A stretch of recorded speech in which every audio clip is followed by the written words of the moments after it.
Transformers. Break up that sound with soundtrack. Wahs. Exactly. Tick tick tick. Oh boy.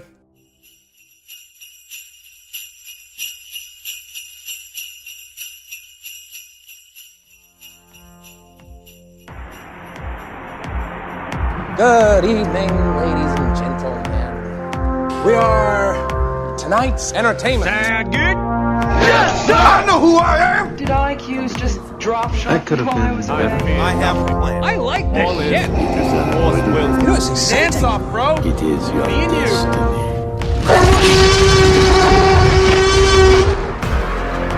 Welcome to the Atlantic Screen Connection podcast. Let the games begin.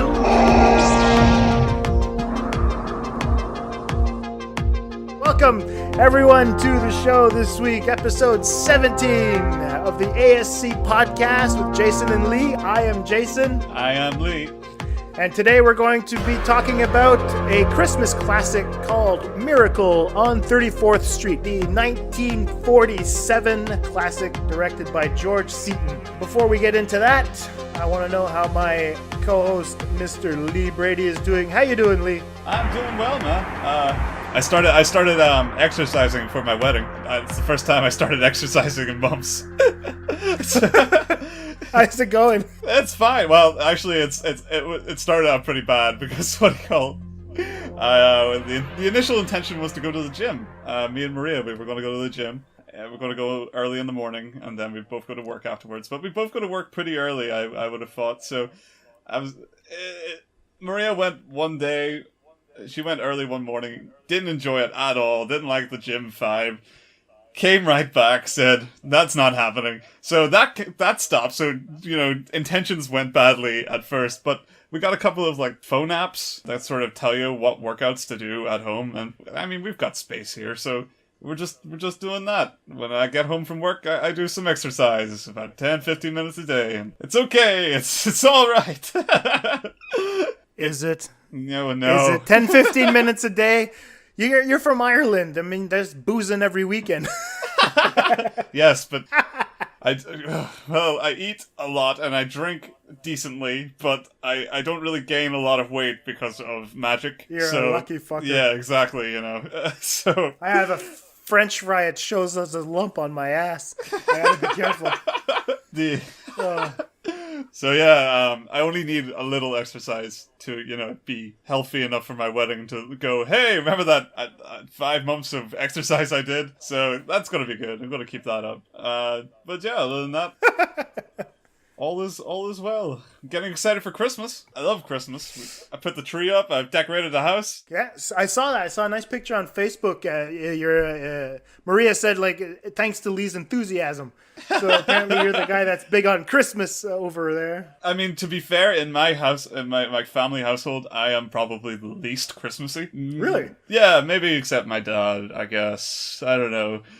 But even though I wear the terrible jumpers on purpose, and I decorate the house and get really into the mood and sing Christmas songs to myself, I pale in comparison to my mother and my siblings, who are absolutely crazy about it, who watch Christmas films all the time, and it's madness.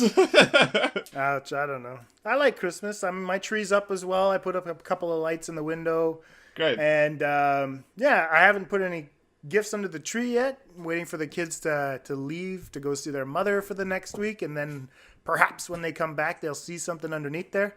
We'll see. But be very disappointing. It's gonna be lumps of coal. Gonna Scrooge up their Christmas. That's what you get for buying the hype, kids. Oh well, it depends. I mean, not for Star Wars. Not for Star Wars, but definitely for Christmas. Speaking of which, I was supposed to go. We don't have a star for the top of our tree, and I was with my daughter today because poor her, she's feeling ill. She's on antibiotics for the next 10 days. She's got a strep throat and whatnot, and so I had to stay home and take care of her. Poor me, which is terrible. Spending time with my little girl. Yeah. And tough. so we went to the store today to try to pick up a star for the top of the tree, and we found a Star Wars toaster, which is fantastic. It's ridiculous. No, it's not. You've all right. You've already shown me this, and it Yes. is the most novel of novel items I have seen in quite some time. Wonderful. It burns. It's got the Rebel it's not even Alliance. a practical toaster. It only burns like a small logo into the toast. And it's enough to keep my heart full. Oh, it's God. beautiful. You're Yeah, insane. so I gave the it- Star Wars madness. It's like a fever. It is. I'm hoping Rogue One's better not suck, man. I'm terrified right Yeah, now. I'm you're walking pretty into much- that fucking movie. You're pretty much over-infested at this point. Star Wars Well, is a franchise I mean- that's going to live forever, and you're just really banking on it, not like imploding in the next couple of years. It probably will, but I mean, at least I have Empire Strikes Back, Return of the Jedi, even Force Awakens, So I've got those that I really, really enjoy. So I mean, even if they kind of screw up on the stories, at least the mythology is something I still can enjoy and get something from. You know what I mean? I don't know, when it blurs the lines of household goods, it starts to oversaturate beyond compare, and then it becomes a fashion statement, and then, like all fashion statements, it stops being a fashion statement. I don't know. I get what you mean. I like specific characters and stuff like that. Am I going overboard with Yes. the poster? Perhaps. Emphatically, yes. It was $15. $15. Screw you. It's $15. Yeah, that's it. So worrying. anyway- That doesn't sound like a quality toaster. Oh, it's not. It is definitely not. It's probably one of them things that they shouldn't even sell. There's probably a warning underneath it that I didn't do not check. make Do toast not with this. exactly. Do not make toast with this. It's probably just as a decoration, and possibly I'll put it with my Star Wars figures or something like that. Next to my movies, it'd be great. Yeah, But to other be than fair, that's that, true. That's one of those things that people look back on. Tacky memorabilia of the time. We're going through a renaissance of Star Wars crap, and you've got the piece de resistance at the moment. It's pretty cool. I mean, it goes hand in hand with a birthday gift my girlfriend gave me. She got me a hot dog toaster. What? Yeah, it's actually it's a toaster that cooks the wieners and the hot dog breads at the same time. It's wonderful. So like a panini grill? No, not at all. It's literally a toaster. You press down on the button, it brings the wieners down and the bread down, and then when it pops up, everything's ready and you just have to eat it. It's literally a hot dog toaster. That can't be right. That sounds hard. Like, bread and sausage do not take the same time to cook. Something's terribly wrong about that. I didn't question it. I just I laughed my ass I didn't question off. the food poisoning. It just happened. I laughed my ass off. It gave her I a mean, kiss like, if and it said, works, man, that is an incredible invention. It's great. I tried it. I had hot dogs immediately. I left. I went to the store, came back with the shit, had it to eat, and I told her I loved her. That's incredible. We're truly living in some sort of Jetsons-esque future if we could make toast hot dogs. What? All right. So anyway, speaking of junk, what did you think of the Transformers trailer? Yeah. You told me to watch this. Oh my god. It's the first trailer. To be fair, we haven't done What Did We Watch this week in a while, it feels. So it's pretty good to jump right in with the one part of it that we haven't done in a while even longer, which was trailers. Yeah. Transformers. I'm doing the trailers this time just because Anthony Hopkins is narrating, right? Yeah, That's the only reason I'm playing this trailer. I'd listen to him. Fucking, he could sell me a hot dog toaster. I'd buy it. Good man. Sell me a Star Wars toaster too. Yeah, It'd be exactly. awesome. Yeah, I'd love any to see crap. Anthony Hopkins in Star Wars. That'd be great. That'd be so good, man. We're veering wildly off topic. Yes, Transformers.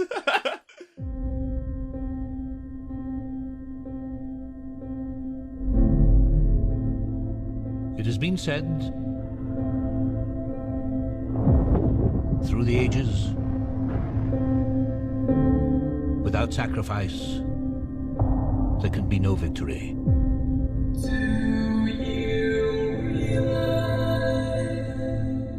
Two species at war.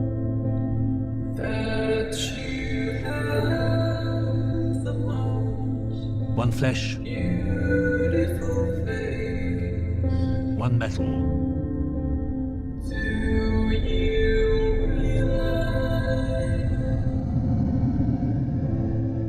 Optimus Prime has left us. We're floating in space. 100 billion trillion planets in the cosmos.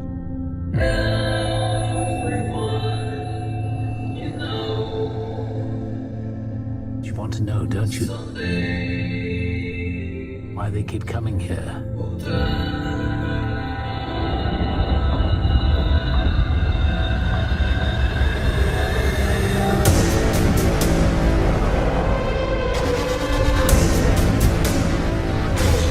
I want to stay, and I want to fight them. And now, two worlds colliding. The operation is over. We're not giving up, okay? Only one survives.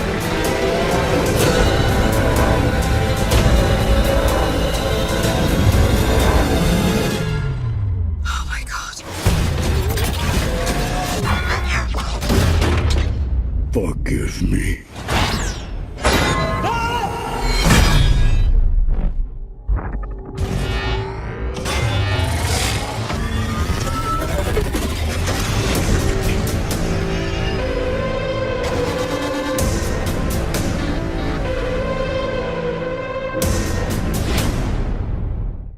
It's our Christmas episode. Who gives a shit? Yeah, it's just, to be fair, it's we're just emulating the ADD effect of watching a Transformers trailer.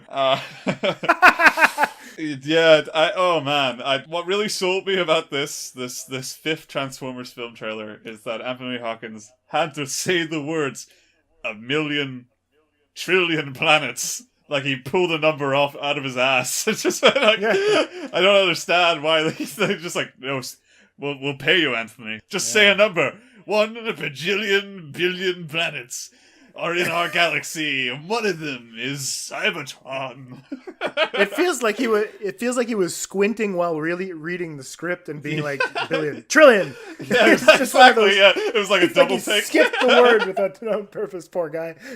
It really did come.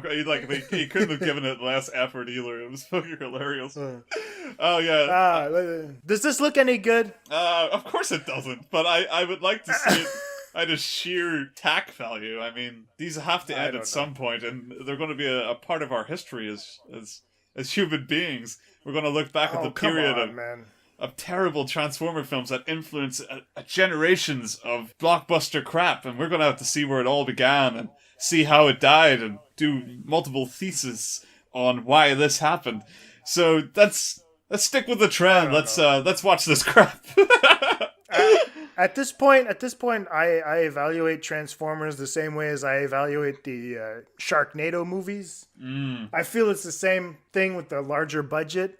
You know what I mean? Yeah, if you can get away with making the same film 3, 4, 5 times, you've got Asylum as your glorious dream star, leading you the way. There's a Christmas reference for you, kind of. A Christmas episode, just keeping you on board. This is definitely still a Christmas episode. And we're sober too. My kids here watching me. Oh boy. Yeah, but I don't know, man. If there's one thing you don't do in your trailers is give away major plot points, so when Anthony Hopkins says Optimus Prime has left us, don't show Optimus Prime power body slamming fucking Bumblebee. 30 seconds later, you destroyed the entire, you clearly know that he's been, hacked for a better word. And it's just... definitely. What the fuck is going on? At the beginning, there's knights, there's a giant Transformer with a goddamn sword. Then there's the Nazis. That's going to be the first 15 minutes of the movie. Now, I'm positive that this will be the longest goddamn Transformers movie. What was it last time? 3 hours almost? This one will be 4.5 hours. 3 hours? Oh my god! I didn't watch the last one at all. To full disclosure, so I don't know if I'm out of the loop as far as lore goes. But 3 hours? Yeah, People sat and watched a 3 hour long Transformers film? I didn't even understand, man. I mean, there's only so many explosions I can handle. You know? But anyway. Oh, by the way, you might hear a beeping sound soon because I'm cooking banana bread. Oh. Too bad you guys can't smell that. Banana, the Christmas fruit. Not at all. It's because there's a woman I work with who's really cool. Sometimes I send in, she's the woman who takes care of the photocopies. Sure. And so sometimes I send in the copies that I need done kind of at the last minute, and I feel a little bit bad, so I promised her that I'd bring her some banana bread, and she said, yeah, right, and I'm kind of just bringing it in for her just to prove her wrong, to shut her ass up, so next time when I want photocopies, she'll be like, maybe I'll get another banana bread. So this is all part of the plan. This sounds like it's costing you way more than it's costing her. Oh, it's not at all, man. It's just an old recipe. It looks good. I mean, I called my mom. I need your recipe to make the banana bread. I had a fun little afternoon with Mom after I finished Miracle on 34th Street. And so, yeah, it was great. So far, so good. So if you hear a beeping sound, then that's it. I just have to get up quickly. You can keep talking. I won't have to listen. And then I'll just take the banana bread out of the oven. Same as every episode, then. No. All right, Transformers. We're done with that. You've got our opinion on it. Yeah, it's kind of like Suicide Squad. We talked around it. Exactly. Yeah. Can't wait till our full review where we're going to talk about, I don't know, Ant-Man and the Wasp. I think that would be great if we decided to talk about the new Transformers movie on the show. What we could do is talk about everything around Transformers. We'll find a way to do that. You know, we'll use the Transformers logos and the images and all that stuff, and we'll just talk about something else. It's like Transformers. And speaking of Hasbro, you know, and then go into Yeah. Have you seen Battleship? Exactly. I'll record Leslie knitting.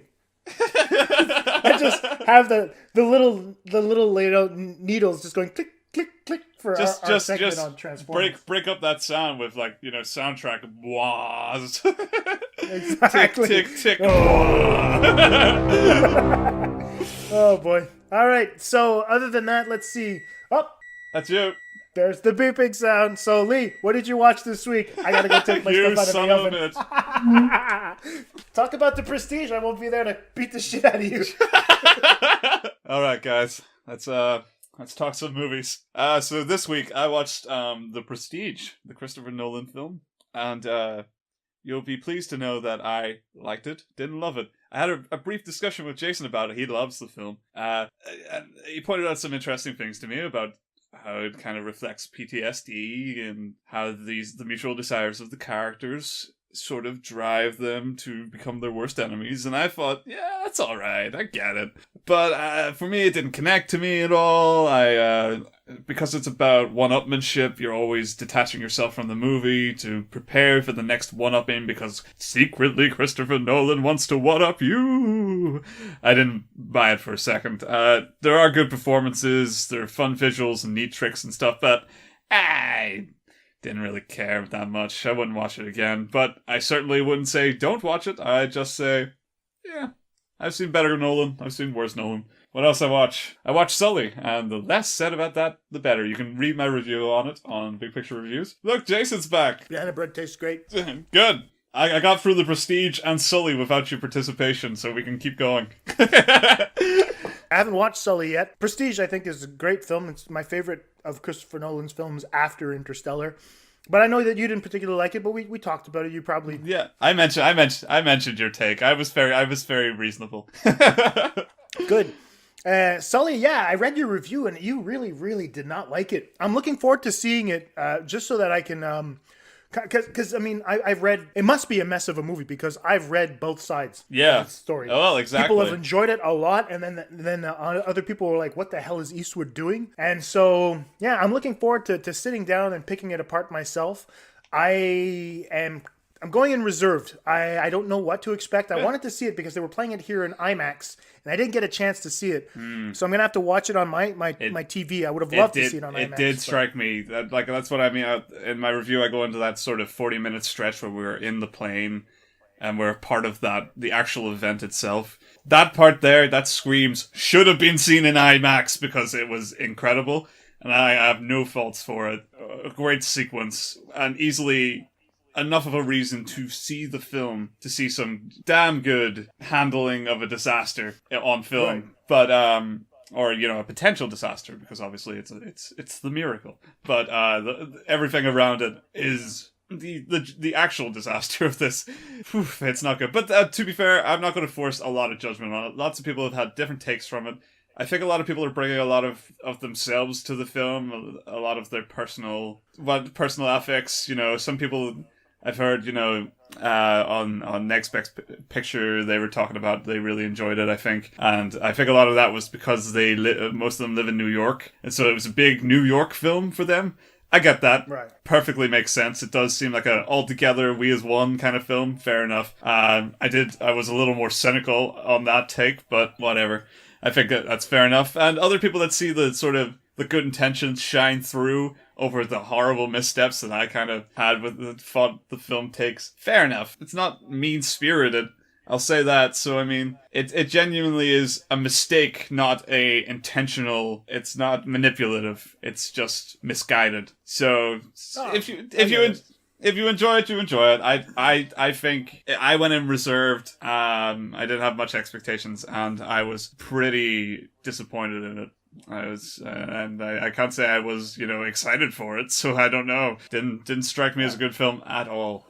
I don't know. I think it might also be the fact that people are afraid to speak out against Clint Eastwood. He's getting up there in terms of age. So you're like kind of, it's Clint, and he's part of like American history and heritage now and whatnot. So he's a giant in the movie industry. So I mean, there is that he can do no wrong aspect to his career now. I get that, but I don't agree with that at all. I'm more like you when it comes to those things. I mean, put out a goddamn good movie if that's going to be the case, right? Because, I mean, Invictus, no matter what people say, is a boring fucking movie. American Sniper is kind of okay. I kind of understand what he was going for. That's exactly. You know what? It's well made, but it's a story that I don't think needed to be made, right? Yeah. And so, I don't know. There's a couple of things. I mean, to me, Gran Torino is pretty much the where he should have capped it off. Just retire after that one. It was a beautiful ending point for his career, that one. Absolutely agree. Gran Torino, great film. Yeah, so if you want to, I would like to hear your opinions on that. So I hope we come back to Sully at some point, just so we can talk about your take on it, and then we can collaborate a little on that. But sure. Dear listener, in the meantime, you can go to the Big Picture Reviews and read my review, and then you can send me all the hate you want. You heard our Clint. All right, anything else? Last, I watched Full Metal Jacket for the first time. Yummy. As I'm slowly catching up on my Kubricks and my other classic films, as you can kind of somewhat guess. I fucking loved it. I thought it was an incredible film, just start to finish. And I think there's a lot made of its sort of anti-war sentiment and its disillusionment sentiment, and especially that intro in the boot camp. A lot of people focus on that, but don't talk about the rest of the film enough. And that's all good things, fair enough. But like, just being a part of this trip with Joker, I was hooked on that character. He was a total thrill to be a part of this journey with. I'm going to watch this one again and again. I know I'm going to. I just had a great time seeing it and utterly recommend it to everybody, obviously. Full Metal Jacket is a fantastic film. I remember getting Leslie to watch it. I don't know if it was this summer or I know it was a couple of months ago. I felt like watching Full Metal Jacket again, and she'd only seen the beginning. And I said to her, the beginning gets all the credit. However, I think, when you watch it, you understand exactly what Kubrick was doing in separating those things, the before Vietnam and during Vietnam, because even the style of shooting the film changes completely, so that you understand just how jarring it was for these soldiers to go through this type of boot camp, and then after that head into the war. Exactly. What happens, where you're like, these things aren't even comparable, right? And so I thought it was really, it's again Stanley Kubrick, guy who knew what he was doing, man. So yeah, Full Metal Jacket. It's a movie that it's still being studied today for a reason. Exactly. If it were just any old protest film, we'd have long dismissed it. There's so much more in its intricacies worth talking about, and maybe someday we'll get to it. Maybe we'll do a Kubrick retrospective that then we'll talk. I'm holding you to that. I am holding you to that. I would love to do a Kubrick retrospective. Oh, God damn it! Now Lee. So that's why this is why for me to give you a big fat kiss. This is what I mean. I don't want to talk about it too much now because let's save something for later, you know? But I'd love to get a war veteran, a guy who's part of the military, someone who speaks English. I'd love to get him on the show to explain to us, a guy who appreciates cinema, but who has also kind of seen a little bit of that, to explain to us exactly how it is. That'd be incredible. Jesus. You have clearly grander aspirations for our show than I do. I might know someone who could do that, so I'll check it out. It'd be great. All right, anything else? Brilliant. No, man, that's me. And did you see anything besides Transformers 5 trailer? Yeah, I watched Requiem for the American Dream. Sure. It's a movie, basically, it's a long conversation that took place over 4 years with Noam Chomsky. I can't say I'm a fan of Chomsky. I respect him enormously. I like what he has to say. He's a very smart man, and that's an understatement. He's a goddamn genius. And Requiem for the American Dream, if it's on Netflix, you guys can find the tombstone there. Go and watch it. It's absolutely wonderful to listen to this man speak for about an hour and a half. It's talking about inequality in the United States, how wealth is concentrated upwards, things that we know, but his approach to it and how the economy, if he shows you exactly how it's become so corrupt and almost impossible for people living in the middle class to actually make a living worthwhile and benefit from any of the money that they're having coming into their own families. Right. And it's also a little bit about his political activism and also about his hope. I felt a little bit of his hope for a future uprising. This call to change. He wants things to go back or to improve anyway. And he can't see when it's going to happen. He can't see the tipping point. It doesn't talk about that, but he does have his fingers crossed. So anyway, if you guys have an hour and a half to spare to listen to a brilliant man talk about what has been going on in the economy in the United States for the last 60 years, do yourselves a favor and watch Requiem for the American Dream. Noam Chomsky is going to really keep you interested and invested in what he has to say. Sounds great. I would love to watch it. I've never seen Noam Chomsky actually, talk in a documentary or anything like that. I've just read bits and pieces of him. So it'd be great to sort of get something a little more hands-on regarding him, because I do find him interesting. Absolutely. And then on the complete other side of the spectrum, I watched The Secret Life of Pets. And in the words of Forrest Gump, that's all I have to say about that. I also watched The Force Awakens. I watched The Force Awakens again, and I watched Empire Strikes Back because that's it. I'm just gearing up for Rogue One. I don't know if the toaster gave it away, but I think you might be on a bit of a Star Wars bend right now. Well, I am. I'm actually finishing up James Luceno's Catalyst. It's taking me a bit of time because I'm still grading papers and stuff, but...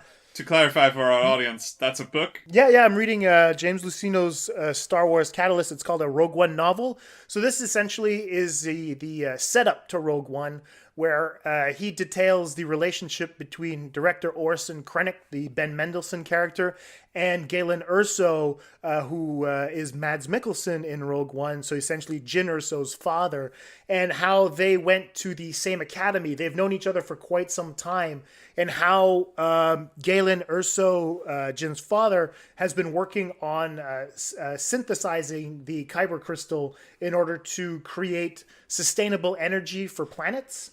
And it's kind of interesting because you kind of start realizing that inadvertently he's creating what might actually be the source of energy needed to power up the Death Star. And so it's going to be fun because this sets up a little bit what's going to be happening and how Jyn Erso views her father. Because in the trailers you kind of get the feeling that she has a few daddy issues. And maybe perhaps she's not seeing him the right way. So this is a lot of good background information. I don't think that the people going into Rogue One are going to be missing out on anything. However, I think that by reading this novel, I will be going in with a little bit more information as to how these characters are interacting, what their motivations are, and how that might actually play out in the end as to how it plays out in the end. Two things have struck me as you were describing that. One, the original Star Wars was a sort of World War II analogy. So is this a sort of analogy to the creating of the atom bomb? It is. I'm glad you brought that up because that's exactly what this is to me. Great. That seems perfectly in keeping with the tradition that they're trying to keep alive here. Well, that's why my hopes are really, like, I'm excited. I'm very excited because this seems like Oppenheimer's story. Yeah, that's what I was just about to say. And that's awesome. It's brilliant. What a great take.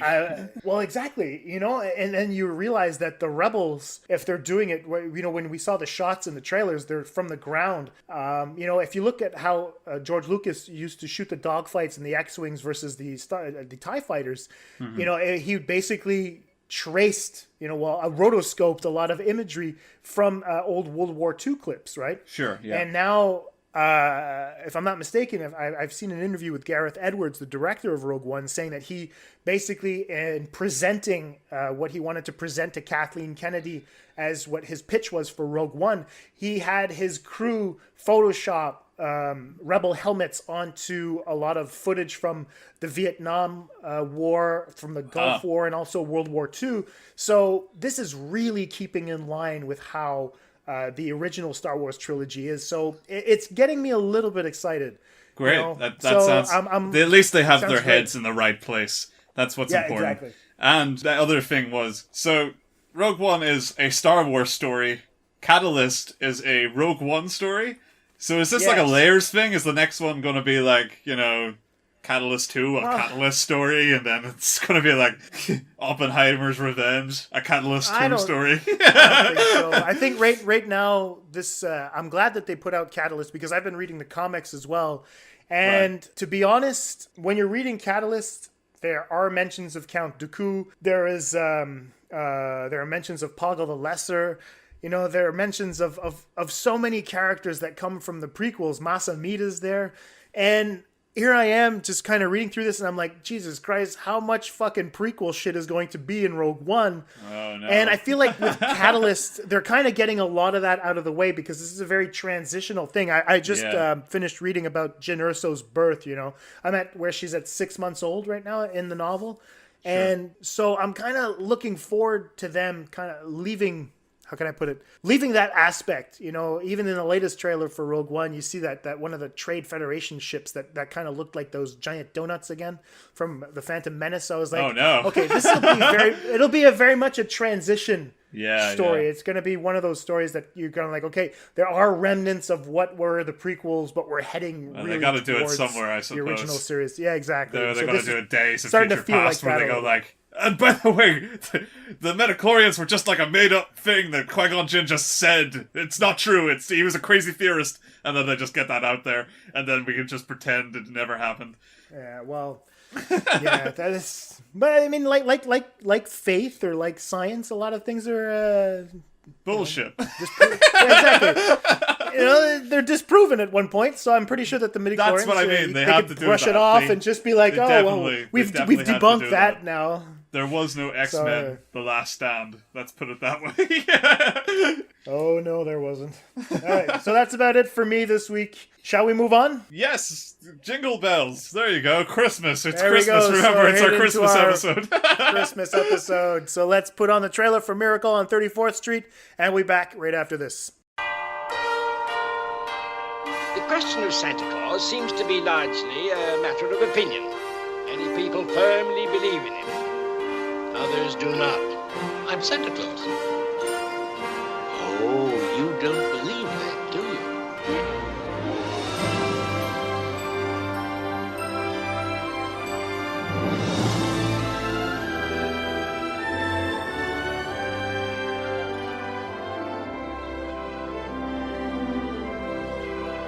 Those two are a couple of lost souls. It's up to us to help them. I'll take care of Susie if you'll take care of her mother. It's a deal.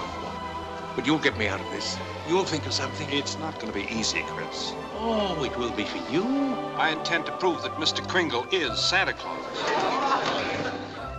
But I've got a feeling he is Santa Claus, Mother. I think perhaps you're right, Susie. Oh, Christmas isn't just a day. It's a frame of mind.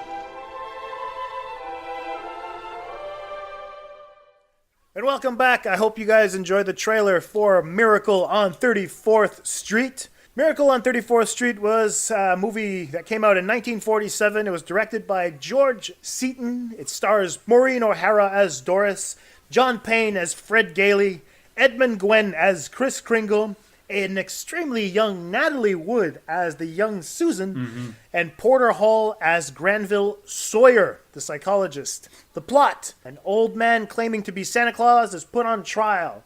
Can his lawyer prove that he is indeed the real Kris Kringle, also known as Santa Claus? Lee, what did you think of the original version of Miracle on 34th Street?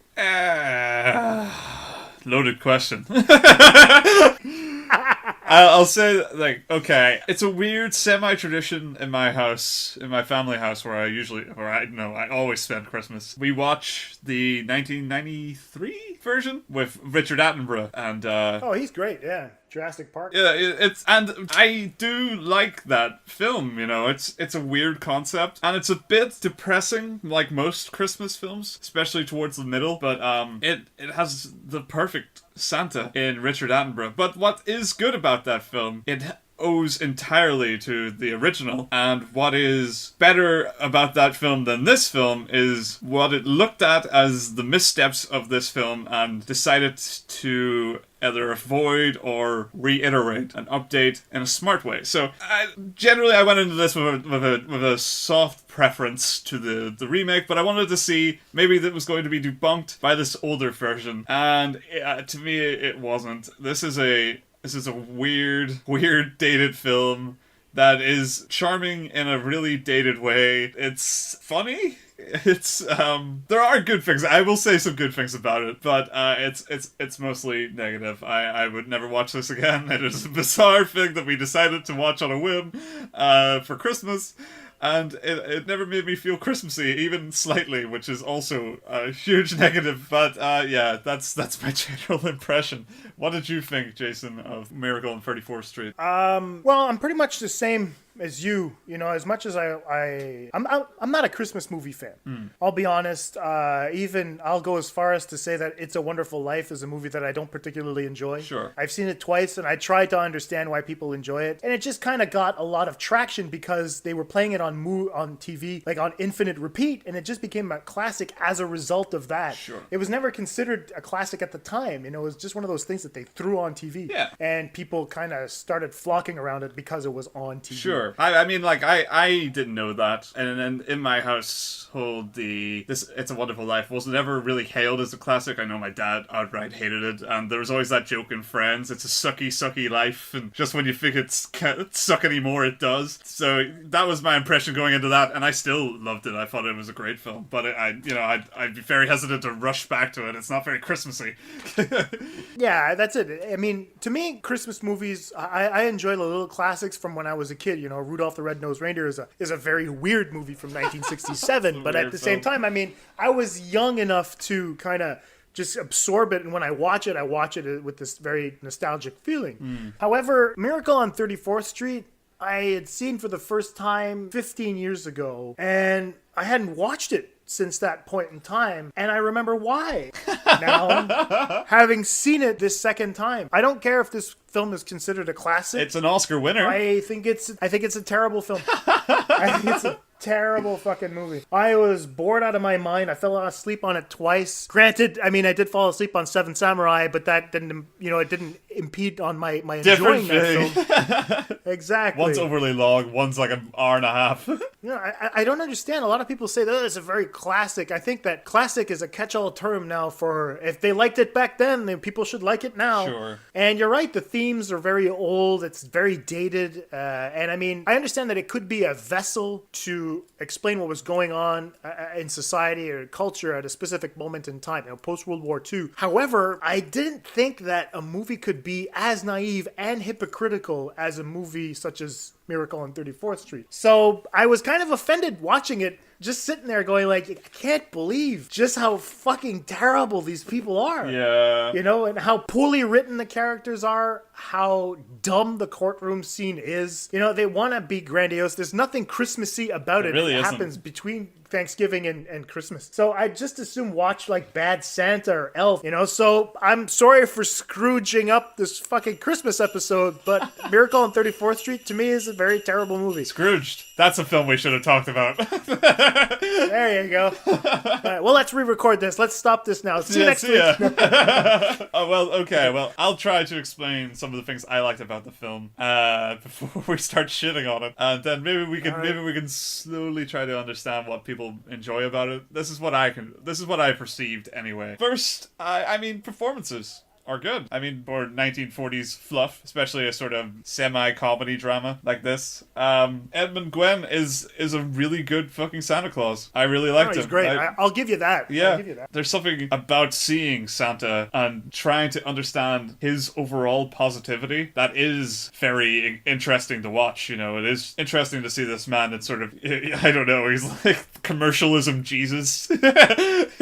He brings goodwill to all. Right. But there's something like fascinating about that concept in itself. If he's supposed to represent all like goodwill to men and so on, then you can't help that Edmund Gwenn brings that to the role. It's very infectious. He's very just delightfully quirky. He's not that over the top either. So it's I don't know. I thought it's a good performance. What else is good? Natalie Wood as a kid actress. Jesus Christ, she's amazing. And she was adorable and just the right level of smart know-it-all.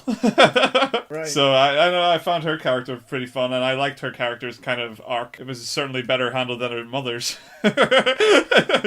What else? John Payne makes an okay everyman. The concept is fascinating. If you write it on paper, it's fucking batshit crazy, but just look at the concept itself. Santa goes to court to prove he's Santa. I mean, where do you begin with that? How do you start? Like, okay, that's a bit of a weird short film you're pitching. How are you going to expand this? Listen up. All right. Santa gets confused for another Santa and ends up working at Macy's. And then people start thinking he's crazy because he thinks he's Santa. So they take him to court, and in court they prove he's Santa. You look at that concept and you go, who the fuck thought this was a good idea? This is very bleak, cynical way to look at Santa. Why would we try to tear him apart like this? And obviously it plays into the bigger messages that they're going to try and unsuccessfully force down our throats. But at the same time, as a concept, why Santa?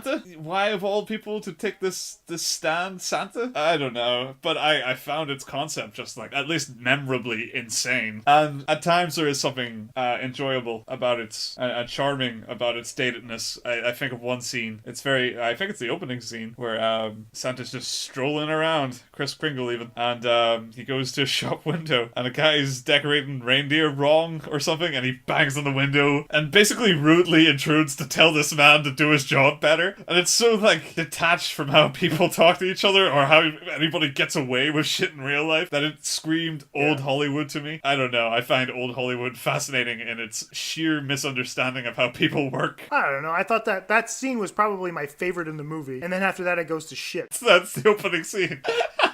I know. But then it's because it was a nice visual metaphor for what they were trying to do, right?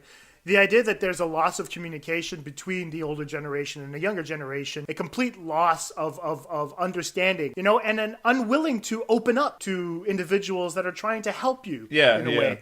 Right? So Santa's trying to help this man change his point of view on things and help him correct his view on what Christmas is supposed to be. And so I thought that scene encapsulated the movie as a whole. Sure. Now, that could have been a wonderful short film that I would have loved to analyze because the windows, the door, the lock, everything is perfect. You know, even the camera angles. Santa looking down, in, you know, the guy is in a child's position, right? Yeah, right. Santa's supposed to be this giant thing that history is there for him. And so I like that opening sequence. I understand what you're saying, but that's it. After that, to me, everything else is fucking terrible. Well, there's an interesting notion. What if what you're saying there is happening to us now? What if we're looking back on this, the words of the older generation, and poo-pooing it for its brash, hardy nature that doesn't connect with how we like to see messages in films today? Oh yeah, but come on, man, this was heavy-handed. Fuck. I know, and that's how the older generation liked it. Damn it. I don't know. I think that this was, you know, from what I was reading, people have said that this is about hope and truth and promoting child imagination. And I like I said, I'm not trying to Scrooge it up, but here goes. to me, it was just a giant fucking Macy's ad mixed in with psychotherapy hype and cultural melodrama about preserving the nuclear family and creating suburbia. And I was fucking annoyed by it because I thought that it catered to and tried to take advantage of a vulnerable post-World War II demographic, and it didn't even try to hide it. To me, there's this very shameful thing to do. It is. I agree. You know? And it's weird, even Maureen O'Hara's character, I mean, like, it's as if they're just screaming at you, hey, you're a disillusioned divorcee, you know, that spouts truth to your child and you're killing her imagination in the process. Rap in this film. Oh, God. You know, they're telling her, you should be ashamed of yourself. Find a dick, move to the suburbs and spend money, you bitch. What the fuck? What kind of message is that, you know? She's uptight, she needs to let loose, you know? Showing that women post-World War II were high-strung and needed a man to calm down. What the fuck kind of message is that? Oh, man, it's messed up. And look at how what happened with Jurassic World, right? With Bryce Dallas Howard's character. It's exactly the same fucking thing. I was just going to say that about the commercialism thing. You know, it never has been more relevant that we've seen the film like this. That, like, you're totally right. Is one long Macy's advert. And we live in the you know, an industry dominated now by big film corporations shoving in product placement in every blockbuster movie, trying to sell us the next big thing and passing it and not even being subtle about it in a lot of cases. Jurassic World is another perfect example with its horrible Starbucks and Ben & Jerry's shoo-ins and Verizon sponsored dinosaur. But that's it. I mean, to me, it was kind of insulting to see. I mean, I can understand now why women are still struggling today. I mean, when I watch a movie like that, I'm like, Jesus Christ, this woman didn't even if Gailey, even if Fred was a really nice guy, he was a very heartfelt man. I thought that he wasn't being trying to be hypocritical. No. I think that he was trying to really, he cared for Susan and he cared for Doris. I liked his character. It was good, but it was a little bit too idealistic that he would be the source of her pleasure. You know, I thought that it was just too much, that he was willing to throw away his career in order to promote the truth. And you're like, what kind of fucking lawyer does that? The Christmas movie lawyer, Jason, you're taking it too seriously. I understand. I totally think you're right. I don't know. I like when my movies respect women. But you're right. It is being naive in the wrong way. Because it's also being naive about things it doesn't actually understand, like psychotherapy. There's that. Yeah, you know, like... There you go. Like, I mean, Jesus, holy shit. It's insane what it's trying to say about psychotherapy. It's basically like, oh yeah, it's the hack science. Yeah. That is... To tie that into a film that's capitalizing on nostalgia for Christmas and good times is so bizarre and so corrupt. It's really out of place. But I mean, at least they're not as bad as Spellbound. Have you ever watched Hitchcock's Spellbound? No, I haven't, no. Ingrid Bergman and Gregory Peck. It came out in 1945. Again, psychotherapy was one of those things. It became a catch-all term during that period of time. I would have loved to have David Hart on the show today to talk about Miracle on 34th. Yeah. It would have been great to have his input on psychology. Well, we didn't see it coming in the schedule that it was going to be a shocking indictment of psychoanalysis in the 1940s. Absolutely. I think I might actually, I'm going to send him a message on Twitter after this. Dude, do this movie. If you want to really get into a psychological aspect, do Miracle on 34th Street and fucking dissect it. But that's it. You know, Spellbound was one of those movies where you're watching it and you feel like they're trying to plug in the word the entire time. Just, like psychoanalysis? Oh, yeah.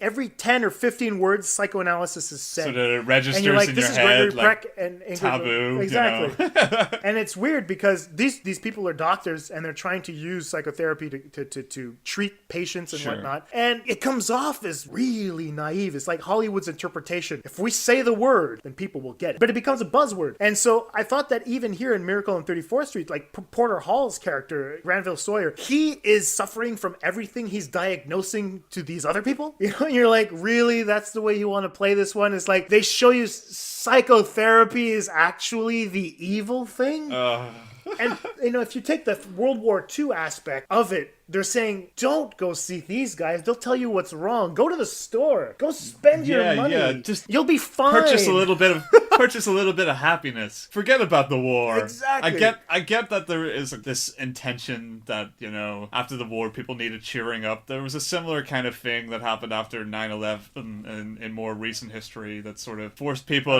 just the films. Yeah, exactly. Just like, you know what we need right now? Soppy, romantic, just a good time that helps us take our minds off the horrible tragedy that has befallen us in the recent decade, and that went on for quite some time. Right.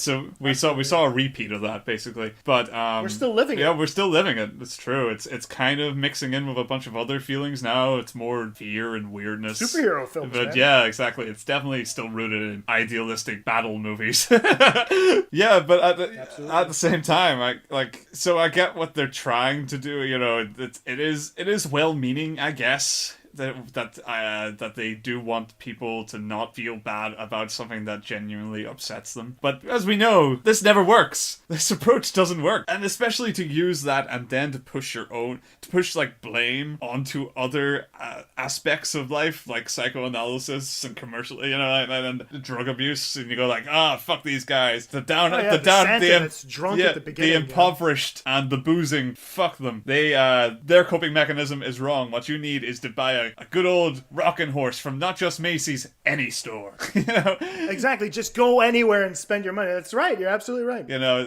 it's really fucked up. There's that. I mean, look at what does Susan want for Christmas? House. She wants a fucking house. She wants a house. Baffling. But it's not a house. It's not a house. She wants a home. Yeah, she wants the idyllic home, suburban the concept. Yeah, exactly. The suburban lifestyle. It's weird. It's really. You know, and she shows this to Fred. You know, I want a home. And you're like, oh, well, we understand that Fred's going to get with Doris by the end of the movie. You know, this reconstruction. You know, the fractured family post World War II, bringing them together so that we can have this serene environment for our children to blossom. Exactly. And you're like, Jesus Christ, take it easy. Why does the kid have to say, I want a house? Yeah. Oh my God. It's like, fuck. Oh. Poor kid. She lives in an apartment with her mother who works at a Macy's store, who has a really good job, I might add, and she's striving to be good at it, which is really cool, because that would be normally a man's job. But she's given shit because she takes it so seriously. What the fuck?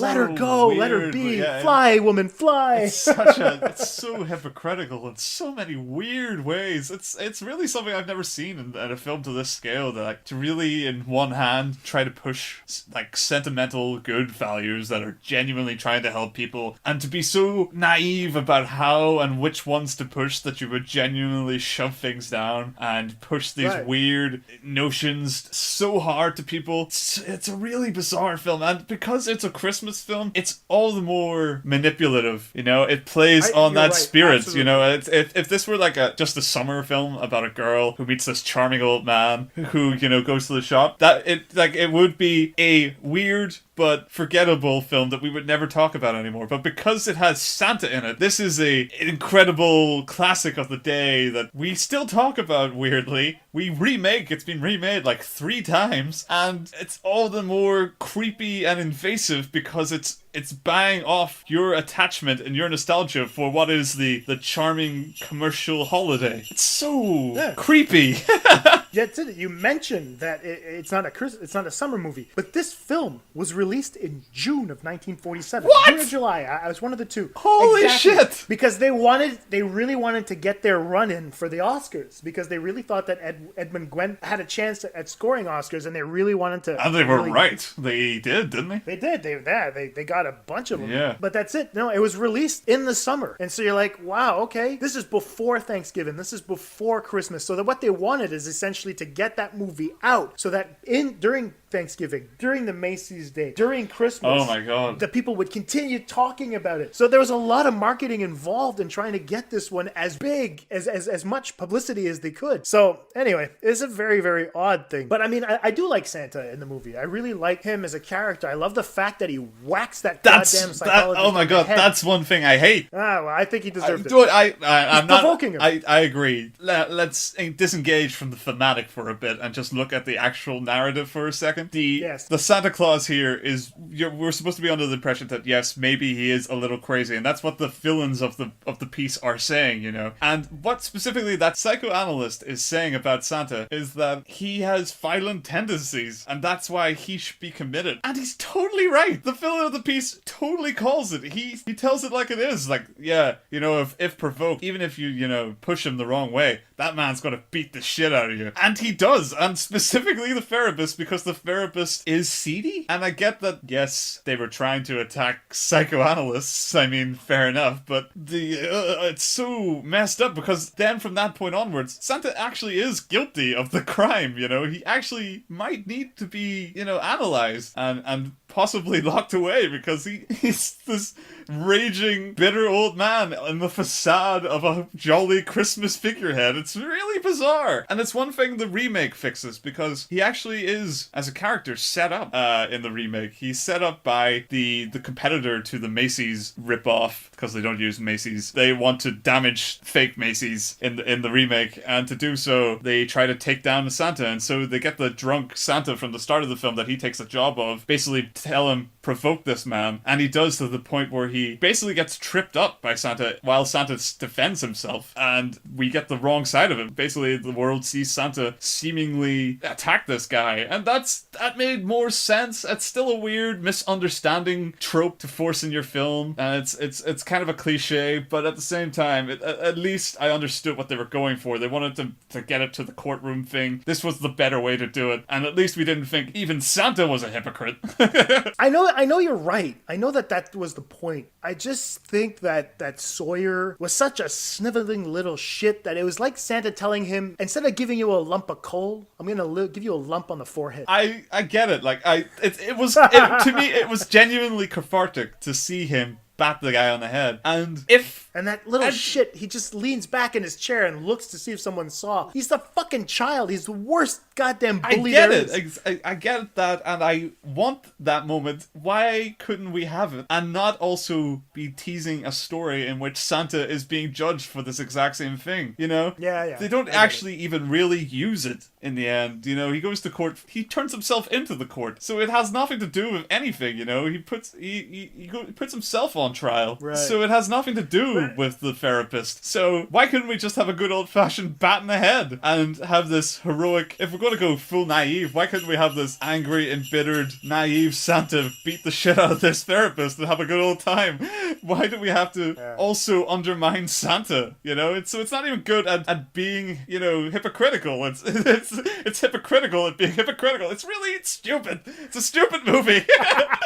But I mean, you're bringing up the court case, and I thought that was one of the weirder instances in the film. That's what I mean. Conceptually, I love this scene. I mean, it is bizarre beyond compare, but I mean, it is also a slog to watch. Yeah, but I mean, the court case is resolved so quickly. And I mean, I have a question for you. Right. And anybody out there, please answer me this, because it fucked with me. How do the letters in any way prove that Kris Kringle is Santa? They prove that Santa exists, but they can't prove he's Santa. Oh, because they were delivered to him in the court case, that's why. Yeah, I get that, but that doesn't make any sense. There's only one letter that's addressed to the court. The rest are all over the fucking place. Yes. You know? Agreed. How did they get to him? Why did they get that? Oh no, because we get that one exposition scene. Well, send it to the send it to that Santa guy, you know. We'll really show this. Exactly. Let's clean up this place. But everything's going to be addressed to the North Pole except that one. They have no proof. I'm sure there's something written into, you know, dead letter offices that, you know, they have this thing where they could just dump him somewhere if they can't send him to any geographical possible place. Yeah, I get it. I'm sure, but listeners, if you understand the postage system in America, especially post-war, we would love your feedback on this issue. Yeah, because I mean, up until this point, they have no one to ship it to, and just because one guy listen, we'll be honest, he is Santa at the end of the movie. Okay, we understand that, but he was Santa at the start of the movie. It never convinced me once he wasn't Santa. Exactly. I mean, which is another problem with the film. But not for a second did I buy that he wasn't. Exactly. Except for that lingering final shot, right? That possibility that he may have been a squatter the whole time. What the fuck? You know, they leave the cane in the house. That's what you got from that? I mean, but no, I understand that he was the one that drove them towards the house. I get it. But at the same time, I mean, that's what what's his name? Gailey sees. He sees the canyon and he's like, I'm wondering if I did the right thing after all. And you're like, well, what the fuck? Don't put that in my head now, because then I'm like, what, Santa was a squatter with a great suit? What the hell's going on? That's not what I got from that at all. I don't know. But I'm enjoying misreading this entire film. no, I don't. That's fucking hilarious. I love it. Squatter Santa. Fucking brilliant. Yeah, to be fair, I love the spectacle of the letters on the desk. Although, what was with the judge having to be bribed not to convict Santa? I don't understand that plot It was thread at weird. all. It was so bizarrely out of. I've seen the remake, and It's like a mafia. I know involved there's like pressure on him to do the exact opposite. I think, but this time he's more about I won't undermine the government, which keeps selling that creepy oversight message that keeps arm in arm with that Macy's commercialism. Hey, let's get a tax break if we say the government's all right. It's something really seedy about it. I'll uphold it as long as the government say Santa, then I'll take it. But otherwise, I can't possibly prove that in my court. I don't know. I just didn't get it at all. It was really weird. This film stumps me continually. Well, anyway, final thoughts. How did you feel about Miracle on 34th Street, Jason? I think that this film should be studied as it is, as a post World War II outdated piece of cinema. I can't recommend that people watch this. If they want to watch it as a classic or something like that, then fine, that's not a problem. Yeah. The only thing is that I don't feel like, the overall message is that Christmas is supposed to be joyful, and I don't find that there's much joy in this movie. No, you're right. You're absolutely right. And so, like I said, I really think that perhaps there could be some interesting stuff to, for example, when I was preparing for the show, I read that there's a lot of law firms that show this movie to show certain lawyers that you don't have to over question someone to get an answer. Sometimes it's just good to let the person answer, and you let the witness do the talking, or the defendant do the talking. You don't necessarily need to coax them out of an answer. They just let it be. When he's talking to him and he says, "Where are you headed home after this?" Or "Where do you call home?" And, well, it depends on how this case turns out, and everybody laughs in court. But then the prosecutor just kind of looks at him and says, "Okay, it's going to be this kind of trial. I'll just let you show how crazy you are, and then I'll be off the hook. I don't have to do any real work." Yeah. I remember reading also that in terms of real estate, a lot of people had studied Miracle on 34th Street to show how the inner cities were kind of moving out towards the suburbs and whatnot. Now, they don't discuss prices in Miracle on 34th Street, but it was kind of interesting. So you can see that some people are trying to pick up on certain things in terms of law and real estate, and most likely there's going to be a lot of stuff in terms of psychotherapy that's going to be there. Because I mean, psychotherapy in the 60s kind of went right down the shitter. I don't know if there's been a comeback or anything like that. I haven't bothered to read on that. But I mean, there are different things to pick up on throughout the entire movie. The only thing is, it becomes a little bit weird to kind of want to watch this and say, wow, I really had a fun time. Yeah, exactly. This Christmas that movie. put me in the Christmas mood, that's for sure. Yeah, it's a very cheery thing. I don't know. So what are your final thoughts, Lee? I can't recommend it. I didn't like this. Yeah, I totally agree. I don't see how this is a Christmas film. As you were saying, it was a summer film with a Christmas vibe, I guess, for the Christmas holiday marketing season. But this is a weird, oddly sad film. I feel that the remake was at least a little more focused on the nostalgia and the warmth of the season. There's a lot more caroling and music, and the parades are all bigger and more fun. There's a lot more fun in it, even if it is also depressing. There are still better Christmas films, but it's the wrong kind of naive. I didn't enjoy its weird thematic stuff. I guess, but you're right totally, that does make for a good look at where the world was at that point, or at least where Hollywood was. Or the States in general. Yeah, exactly. So I mean, it gives a good impression as a historical artifact, but if, as you said, if anybody's going to cozy up by the fire and still going to sit down and and watch Miracle on 34th Street, I do not see what you're... I mean, it's not even got... Say what you want about It's a Wonderful Life being a depressing film. At least it's about the human spirit, you know? At least it's about that inconquerable joy that you get from family. I mean, it's not... It is at least a positive movie by the end, even if it's a negative movie at the start. This is a shallow facade of positivity with a dark, creepy, sinister, manipulative underbelly trying to get you to do something for the filmmaker and not just enjoy this admittedly shallow commercial holiday season. That's what it is, right? If you boil it down to this, you're like, okay, we need to bring Santa back so that everyone can start buying gifts again. Yeah. It's not like he's gonna build anything. We don't even get a shot of like elves or anything. There's no Christmas magic in the movie. No, not at all. For all the realism, for all the truth that Doris is spouting to Susan. I mean, even in the end, what do we get? Santa gets you a house. Santa gets you a house and he leaves a cane behind. There's no magic of Christmas in it, you know, and I don't know if it's me being naive that I should not expect that from my movies, but Jesus, you know? I know. I mean, like, that weird subtext that says, put your faith in something big and you'll get a house out of it, that blows my mind. What could that possibly mean in a positive sense that people could use? What could that, like, that's like saying, pray and good things will happen. Maybe, but do good things and good things will happen. Isn't that more realistic? Isn't that a better thing to teach people? I think you're right. Look at the underlying thing of all of this. And the big message of the movie is do it for your kids. Yeah, that's creepy. And that's creepy. Yeah. It's creepy. Mom, take it easy. Find a guy. Yeah, chill the fuck out. Chill out. Get a man. Exactly. Buy a house. Shop at Macy's. Exactly, you know, but do it for the kids. Yeah, I mean, the war is over, lady.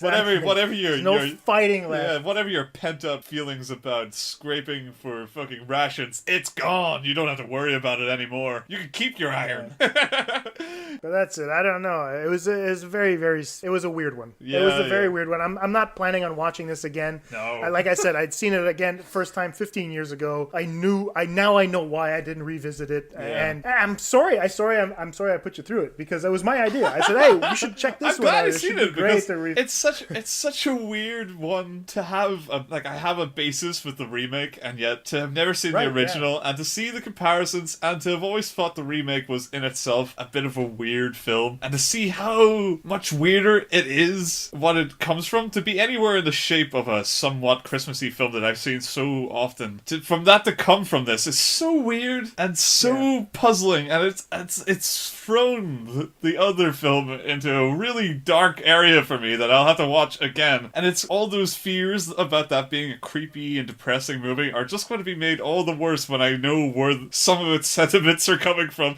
So not only have you fucked over this film for me, you've probably fucked over the other film that I actually enjoyed. So, but I mean, would you recommend, if you were to recommend one, you'd recommend the remake? Oh yeah, definitely. I mean, even on a narrative standpoint, if you take away all the thematic crap that it might carry over, it is still a better constructed film as far as the characters are concerned. The transition from the mother becoming less of a skeptic for her daughter is a little better handled. There's an actual arc about it. It's not so just BAM! You're fixed, you know? It's right. It was almost immediate. Yeah, exactly. She just decides, she believes. And there's this sort of, it's more about believing in Christmas spirit than it is about believing in the American commercial spirit. That kind of takes, it's there, but it takes a backseat, as far as I remember, to this sort of putting your faith in something. It's a little more religious, I guess. More about human kindness and stuff like that, and all those kind of Jesus-y morals in the shape of Santa. And I mean, fine. I mean, they're not bad morals. They're a bit preachy, but it's a Christmas film, at least, and it's, as far as I remember, not so cynical. So I would say, if you're going to watch one of these bizarre Santa Goes to Court films, make it the remake. And if you want to see a film that is really of its time and really badly of its time, I'd say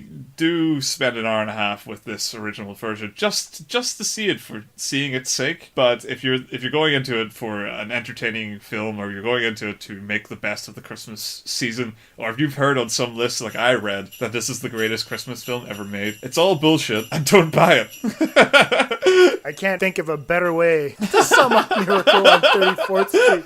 Yeah, I think it's actually a miracle that it's considered a classic still. Yeah. You know, but anyway, so let's close off. If there was a Christmas movie that you would recommend for the holiday season, for our wonderful audience out there that has sat through us destroying this poor movie, what would you say? You know, I mean, I love a lot of Christmas films. I like one year over the other. It really depends on how that Christmas is shaping up for me, what mood I'm in for a Christmas movie. I would say this year I'm feeling Arthur Christmas. It's one of the more recent ones. It's an Aardman animation. James McAvoy. Yeah, James McAvoy, Jim Broadbent, and Hugh Laurie are the main characters in it. It's not only well animated and conceptually fun, but its story is good. Fucking hilarious. I love the story too, but it makes me laugh. I genuinely found it really funny. So I haven't seen it in about 2 years. I'm really looking forward to sitting down this Christmas and watching it again. I remember having such a great time with it. I hope it holds up. And if you've never seen it, listener, I would say it's that kind of year you need something uplifting and fun and poppy this Christmas. Give it Arthur Christmas a go. What would you say, Jason? It's gonna sound odd because I'm not. This is kind of a pick that most people are not expecting from me. But the Christmas movie that I enjoy, not because it's just Christmas, but because of how it handles its themes, is Love Actually. Oh, that's a pretty good one, actually. I really like that movie. I've always really enjoyed it. I like the fact that it's shot in separate short films, kind of. And I like all of the stories. You know, you get the ins and outs of specific characters and how they interact with each other and how they kind of, not necessarily meet, but you kind of understand where they're coming from. So, I mean, it's overly optimistic in specific cases, and it's a little bit bleak in others. But, I mean, it does kind of have an uplifting message. I thought that was the one movie that I would consider to be a very fun Christmas movie that you can enjoy with the entire family, except for that one segment with Martin Freeman, so where he meets his to-be girlfriend. I won't say it because my kids are around, but that was the kind of fun one. I'll always remember why he warms up his hands. I always thought it was beautiful. Brilliant. I have the image playing. It's a great, great movie. It is a really good one. And on the complete other side, I obviously have to vouch for Die Hard, which is, I know a lot of people say it's a Christmas movie. I don't think it's a Christmas movie. It's a movie that happens during Christmas. Yeah, exactly. So, but I mean, it is always a holiday season classic. So if you're really looking for something, Arthur Christmas, definitely. In terms of animation story and how funny it is, I agree with you 100%. But on my side, I'm definitely going to be playing Love Actually during the holidays, and I am going to sit through Die Hard again. I sat through Die Hard very recently, so I don't think I'm going to be doing that again. But I've already had this discussion with Maria, and she's coming over to my family house this Christmas, and my ma's going to sit her down and they're going to watch Love Actually because she never seen it. And isn't Maria a bit of a cynic? Yeah, but I mean that's the thing. She I know she'll really like Love Actually because there's a lot of funny parts in it, and there's a lot of she's raised with this idea that Hugh Grant is a terrible, not very funny actor, and we've been spending years deprogramming that. So I mean, it's gonna be so I think this is the next logical step, and it is genuinely a Christmassy feeling film. So that's a great recommendation. It's not one I would have automatically made or readily made for the season, but it's a great choice. Awesome. So that closes it out for us this week, ladies and gentlemen. So Lee, where can they find you? I am at bigpicturereviews.co.uk. So we're going to be doing our wrap up of the year very soon at this point. What we're hopefully planning to do is get a couple of videos done where some of the writers of Big Picture Reviews can kind of say their favorite films of the year, and I'm going to give at least a top 10, if not a top 20, and it's going to be really fun, and I'm really looking forward to it. And that'll be sometime closer to the new year, so look out for that. You can also get me on Twitter at Big Pic Reviews, where I shout at people and let them know that I like their work. What about that? Doesn't sound appealing. Yeah. I'm not going to be doing a year roundup because I'm just not that kind of guy. Sure. I'm going to probably try to review a couple of movies, finally finish my short essay on Foxcatcher during the holidays. Great. I also want to kind of get a little bit more ahead on my Interstellar essays, so I'm looking forward to that. I don't have much grading left to do. So be sure to check out Film Faculty on WordPress. If you get a chance, we have all of our episodes up there as well. Give us a like on SoundCloud, follow us, subscribe on iTunes, leave us a little comment there as well. And you can hit me up on Twitter at film_faculty. And I guess all we have left to say is ho ho ho, motherfuckers. See you soon. Merry Christmas. Take care. Bye. Bye-bye.